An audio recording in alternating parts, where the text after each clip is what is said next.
Hey everyone, it's Joe Rhea again. I'm back to keep going on with my video. This is part 5 of my story.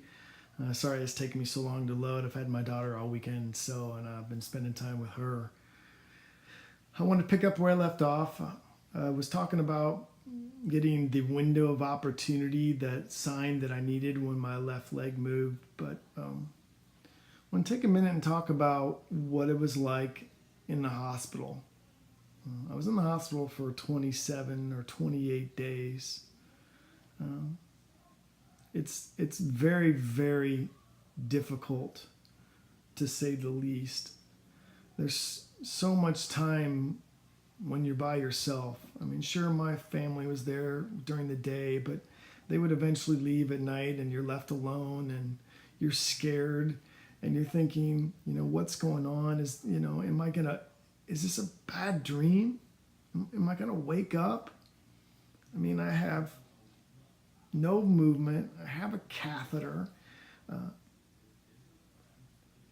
can't feel anything.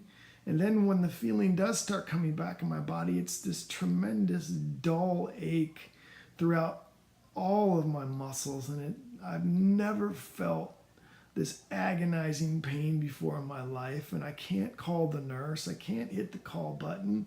It just wasn't any good. And then every hour, on the hour, they're coming in, they're taking your vitals, they're checking everything, and finally you fall asleep, they wake you up. I mean, it was just not good. One of the things that, since I was in a halo and I had the wool vest around my skin, I wasn't able to submerge my body in water for 3 months. Now think about that. Think about not taking a shower or a bath where you soak your body for 3 months. So that was like the first thing that I wanted to do. As soon as I got out of the halo, I was like, please, let's get my body in water. I needed to feel water. They didn't wash my head for like 10 days. And I just remember thinking, somebody please, my head itches so bad. I couldn't scratch my head. I couldn't scratch my ear. If my nose itched, I couldn't scratch my nose. I had to have somebody do all those things for me. It was not fun. And then every day they're waking you up and your therapist is coming in and he's moving your body around. And yeah, when my left leg moved, it was fantastic and I was so pumped. But I was also scared. I didn't let on to anybody that I was scared. Nah. I was positive, upbeat, I'm going to do this. I'm going to beat the world. I can do this. I'm the one. But internally, I was scared. And those people out there that go through injuries and they say, I never said why me, they're full of shit. I don't think you can go through a catastrophic, life-changing injury and not ask the question why. Why did this happen to me? Because it sucks. It sucks. I mean, I wanted to play baseball. I had a lot of plans and goals and in future. And I took that away from myself because I didn't believe that I would ever get hurt. I didn't believe it would happen to me. So every time my therapist would come into the room, I'd say, hey, when am I going to move again? When is my movement and feeling going to come back? And he would be like,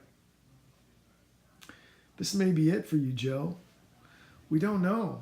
There's no telling with this type of injury. There's no 2 spinal cord injuries alike. So I always had that in the back of my mind that, hey, this might be it, that I might not get any movement back. And it's scary. But every day I woke up with the new attitude, with the new mindset that I was going to beat this. And slowly but surely, each day a little bit more came back in my left leg. And then a couple days later, a little bit on my right leg. But my upper body didn't move for a couple weeks. I was in the hospital, like I said, for 27 to 28 days. I started when I went in there at 115 pounds. I lost 30 pounds in almost 4 weeks. I went down to 85 pounds. I was literally skin and bone.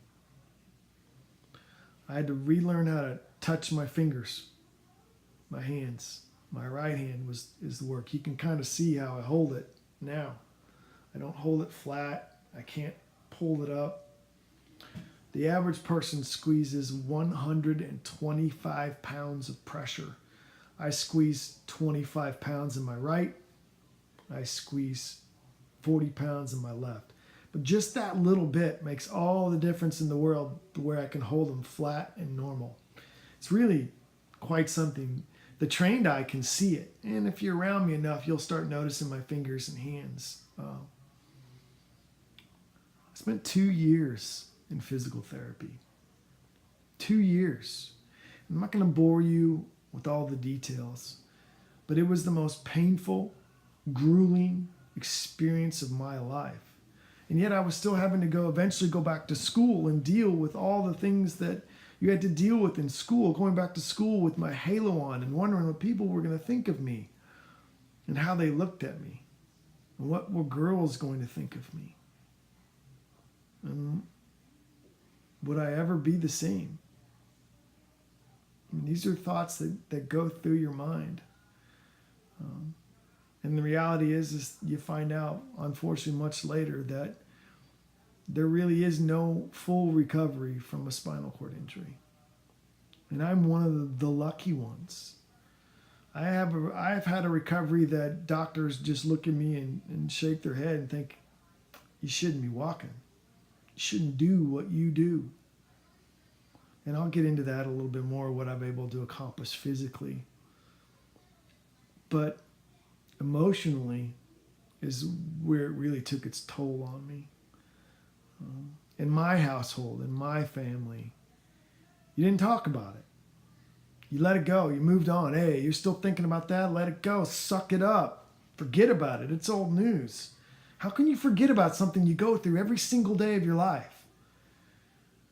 How can you move on when it's always going to be there for the rest of your life? I just didn't understand that thought process. I'll get into more of high school and college and what I went through next. Hope you're enjoying this. I'm sorry today was a little emotional, but it's an emotional topic for me.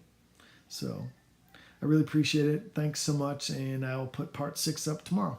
See y'all later. Bye.